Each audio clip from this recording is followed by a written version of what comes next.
8-ci sinif riyaziyyatdan çalışmalar növü Avazov kitabından səhifə 100-də 9 nömrəli tapşırığın həllinə baxaq. ABC'dir bərabəryan trapeziyasında BK perpendikulyardır AD. A 45 dərəcə. Buranı bizə 45 dərəcə verib. AD üstəgəl BC, yəni buranı A və B adlandırsaq, A üstəgəl B 32 cm, BK 6 santimetr olarsa AD oturacağını tapın. Yəni verilənlər bunlardır. İndi gəlin məsələnin, yəni tapşırığımızın həllinə keçək. Əgər perpendikulyardır sözü varsa, perpendikulyar və ya hündürlük, yəni 90 dərəcəli bucaq əmələ gətirir deməkdir. Perpendikulyarsa bu çəkildiyi tərəfdən 90 dərəcəli bucaq əmələ gətirir. Aydındır ki, burada bir üçbucaq var. A, B, K üçbucağı və bunun 90 dərəcə, 45 dərəcə tərəfləri var, bucaqları varsa, digər bucaq nə qədər olacaq? 45 dərəcə. Digər bucağımızda nə qədər olacaq? 45 dərəcə. Bu nə deməkdir? Baxırıq ki, burada baxırıq ki, 2 dənə 45 dərəcəli bucaq var üçbucaqda. Yəni 2 dənə bərabər bucaq var. Bu bərabər yanlı üçbucaq deməkdir. Yəni üçbucaq A, B, K bərabər yanlı üçbucaqdır.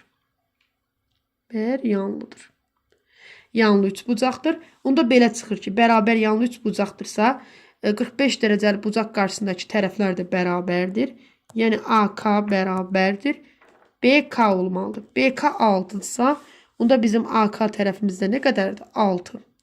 Biz bir dənə də C tərəfi bucağından hündürlük çəkməli olsaq, görürük ki, bu bərabər yanlı trapesiya olduğuna görə digər tərəfi də, yəni bunu L adlandırsaq əgər, LD tərəfi də 6 olacaq. Belə çıxır ki, burada qalan hissə nə qədərdir? A, yəni K ilə L arasındakı hissə A-dır. Onda biz B-ni yaza bilərikmi?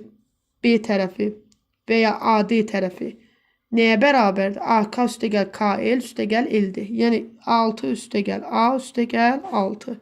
Bu da eləyir A üstəgəl 12. Yəni B-miz A üstəgəl 12-yə bərabərdir.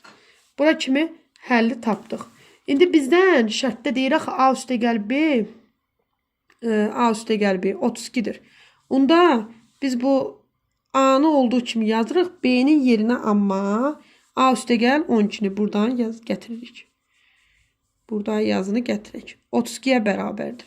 Onda belə çıxır ki, 2A üstəgəl 12 bərabərdir 32 və burada 2A-mız bərabərliyin solunda qalsın, 12-ni keçiririk bərabərliyin sağına. Onda necə olacaq? 2A-mız nəyə bərabər olacaq? 20-yə. Buradan da A-mız nəyə bərabərdir? 20-ni 2-yə böləndə 10-a. Deməli, A-mız 10 santimetrdir. A-mız 10 santimetrdir və gətirək baxaq burada. A-mız 10 santimetrdir.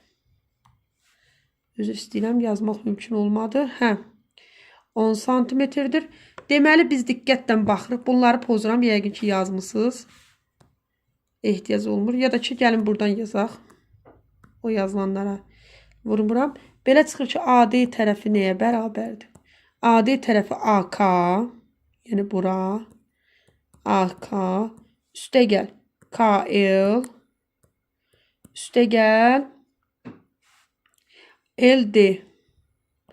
Yəni ki, 6 üstəgəl A idi bura. A üstəgəl 6. A-nın da yerinə 10 qoymuşduq da, onu tapmışdıq. Onda eləyir 12, 6, 6, 12-dir. Üstəgəl A-nın da yerinə 10. Cavab nə qədərdir? 22 santimetr. Cavabımız 22 santimetr alınacaq.